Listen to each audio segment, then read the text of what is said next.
Hey guys, how are you today? Good day. I hope all of you have a good day. But for us, hindi naman maganda ang day namin kasi it's all day raining. So, and it's very cold. Now is the winter season. So, talaga namang nakakaanoy ang sobrang lamig. And ngayon naman, magmumukbang naman tayo. Diba? Magmumukbang tayo ng mochi cakes. Yan. Para naman na ma-share ko naman sa inyo ang ilan bang different types of mochis ko rito. 9 types of mochis lang naman. Pero okay na yun kasi hindi naman natin kayang ubusin lahat. Diba? Okay guys, huwag kayong aalis dyan ha. Huwag nyo akong iiwan sa ere. Samahan ninyo ko hanggang pagkatapos ng aking mukbang. Okay guys, first of all, ito ang ating mochi cake. Ang flavor naman nito ay sesame seeds with black and white sesame seeds. Ayan. Isang ibang klase to kasi nakalagay meron siyang paper, 'di ba? May baking paper baking paper siya, nandun siya nakalagay. So, ang flavor nito is sesame seeds black and white flavor. All right. Next naman, ito naman ang ating peanut butter mochi. Yan, ang flavor niya is peanut butter. Titikman natin yan mamaya kung saan ang pinakamasarap sa kanila. And the next one, ito naman ang ating makapuno mochi. Yan, makapuno mochi. With talaga namang meron siya sa ibabaw, meron siyang yung sugar flour. Diba? Para kasi hindi naman siya sweet. Ayan lang ang nagpapatamis sa kanya mga flavor niya. And next naman is itong green tea flavor. Ayan. Kung meron tayong green tea sa mga tea natin, and syempre meron din namang ibang klase ng food na hinahaluan nila ng green tea flavor. Diba? So meron din sa mochi niyan. And next, ito naman ang ating taro flavor. Yan. Taro in Philippines, gabi ang tawag nila dyan, di ba? Masarap yan. Masarap din yan kahit sa mga yung may mga gulaman, tawag nila dun.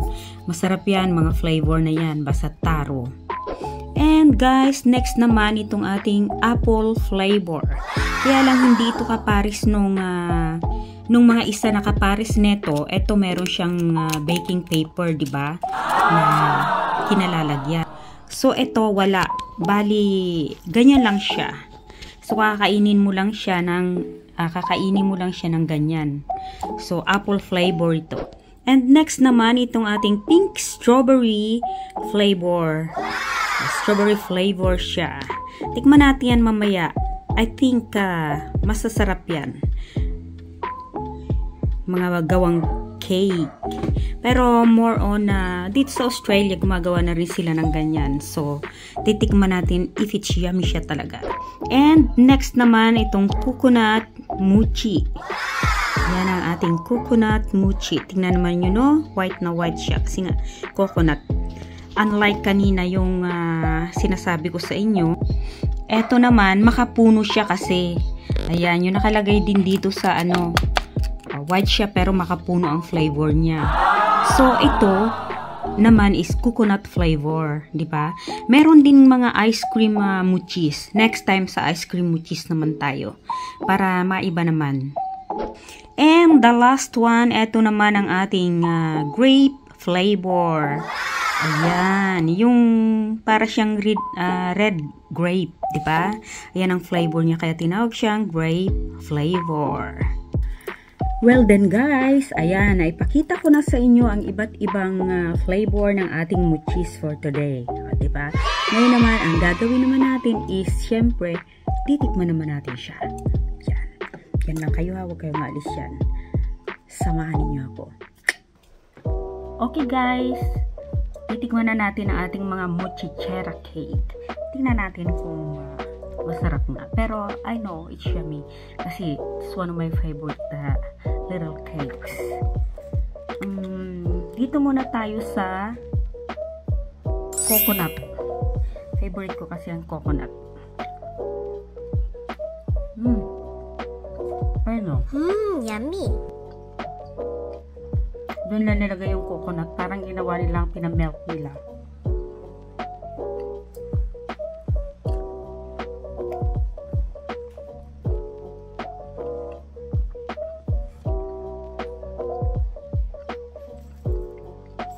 Yummy.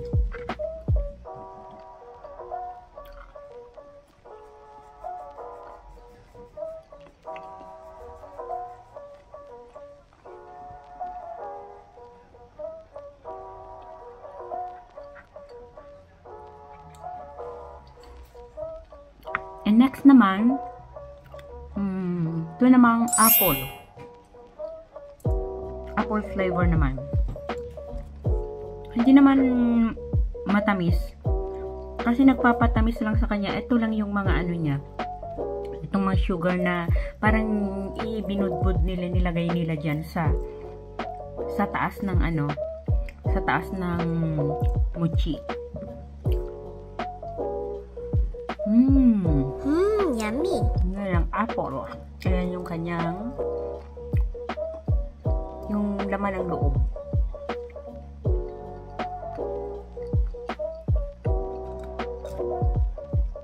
Apple flavor.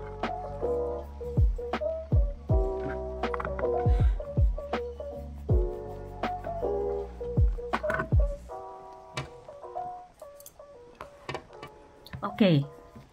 Next naman is tikman naman natin ang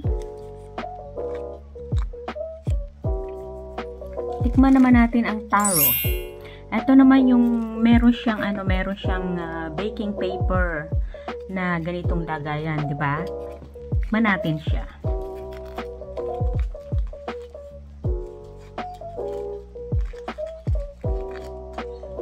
Hindi siya malaki, guys, ha. Maliliit lang yan. Tamang-tama lang isang subuan. Don't worry.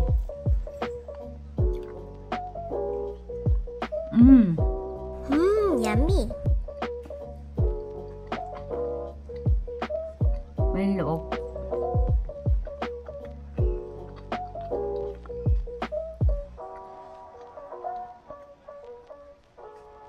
Yummy siya. Hindi siya masyadong, hindi napaka-sweet. Bland lang siya, very bland.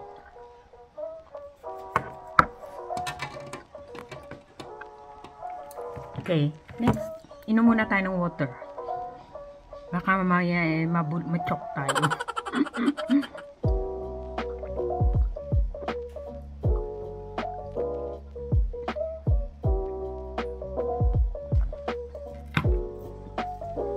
Okay, next naman, titikman naman natin itong may sesame seeds.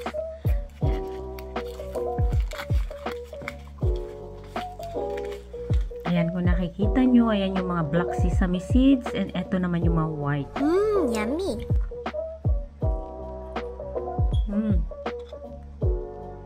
Yung nasa loob niya, black sesame seeds din naman ang palaman niya.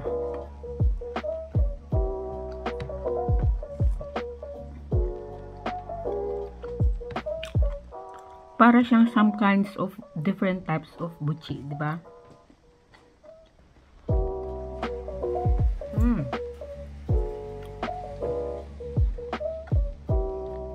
Yummy.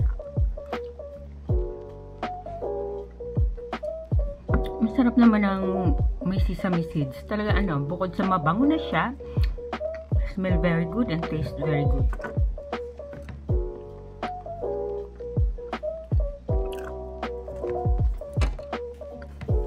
Okay, next naman is itong makapuno. Kanina ko pa ito gustong kainin eh. Kanina ko pa gustong tikman kasi favorite ko ang coconut. Like makapuno, coconut, yummy siya.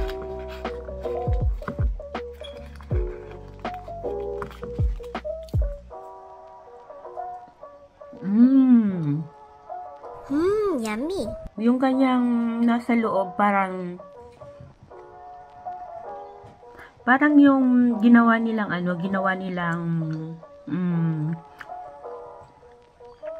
yung minatamis na nyog, no? Ang tawag dun, parang kalamay. Kalamay na may makapuno.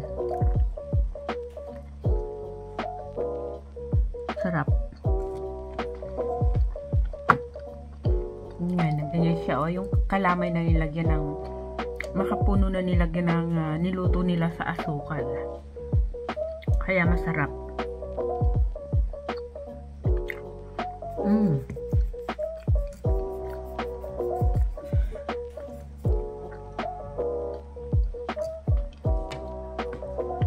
And next, tikman naman natin si pink strawberry mochis.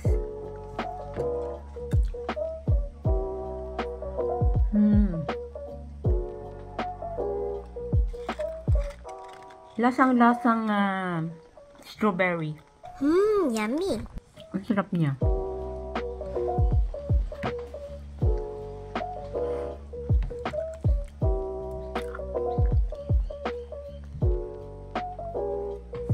Ayan yung loob ko.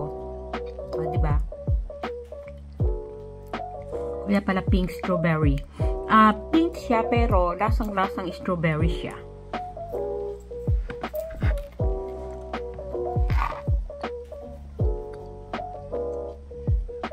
Very yummy.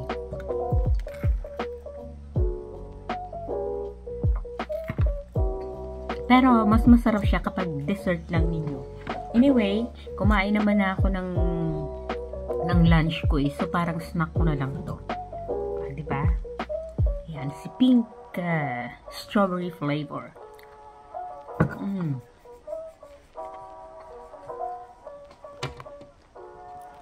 Okay.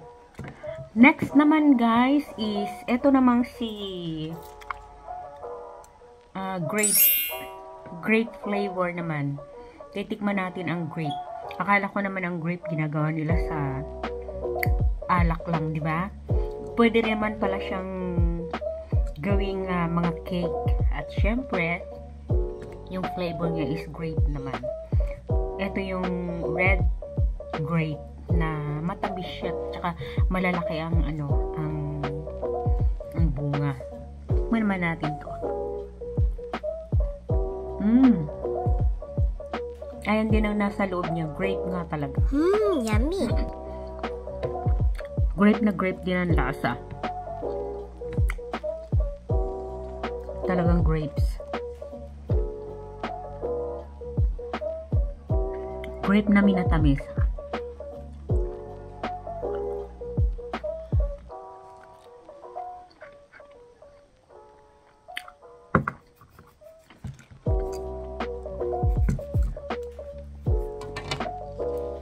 Okay. Next naman is peanut butter. Peanut butter naman ang kanyang flavor. Tikman natin yung peanut butter. Alam sa tinapay lang yun. Diba? Masarap siya kapag palalaman natin, lalo na sa pandesal. So ngayon, eto. Sa Philippines, namimiss ko yan. Yung pandesal with peanut butter. Diba? Eto naman, si peanut butter flavor. Alam naman ang nuts niya nasa ilalim. Pero, in-sprinkle din nila rito. In-sprinkle din nila ng peanut butter dito mismo sa taas.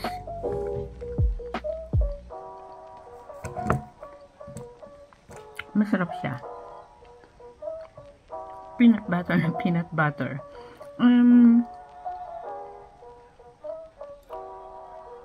Siguro sa lahat ng to, mamaya sasabihin ko yung pinakagusto kong flavor kapag natapos na.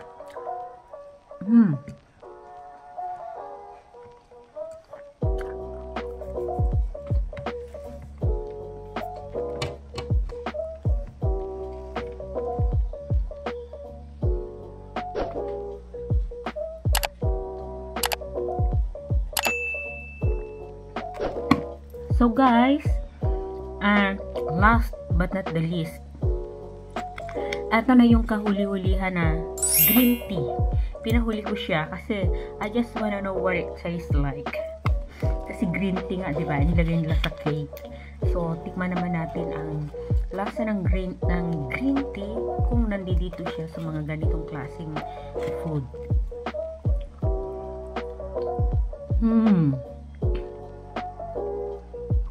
Okay naman. Masarap pa rin. Ayan naman siya, oh. Kaya lang lasang tea talaga. So, siguro yung mga hindi nagti-tea, mga hindi umiinom ng tea, hindi nila siguro magugustuhan ang lasa ng green tea flavor na to. Pero yung mga umiinom ng tea, I'm sure magugustuhan nila ito. Kasi talagang lasang-lasang tea. Kahit di ka na mag-tea, ito talagang kainin mo. But not too much.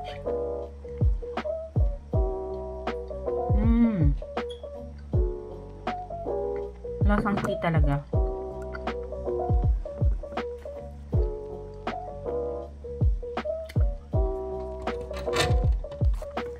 So guys, okay. Now, natikman na nating lahat ang flavor ng ating mga mochis cake, di ba? And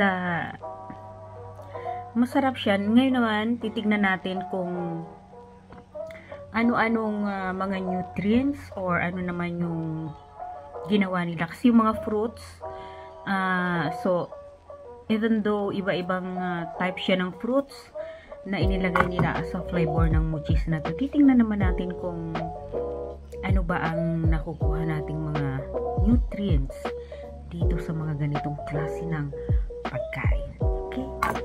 Okay guys, eto. Ang mga nutrients pala is meron pa ang mga ganitong klase ng food pala. Meron pala siyang sodium and carbohydrates. Of course, may sugar din. Okay? And dietary fiber. And also, meron siyang vitamin D, calcium, iron, and potassium. Okay. Okay. The percent daily value tells you how much nutrient in a serving of food contributes to a daily diet.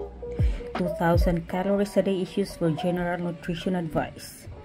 So, kailangan 2,000 calories lang in a day. Diba?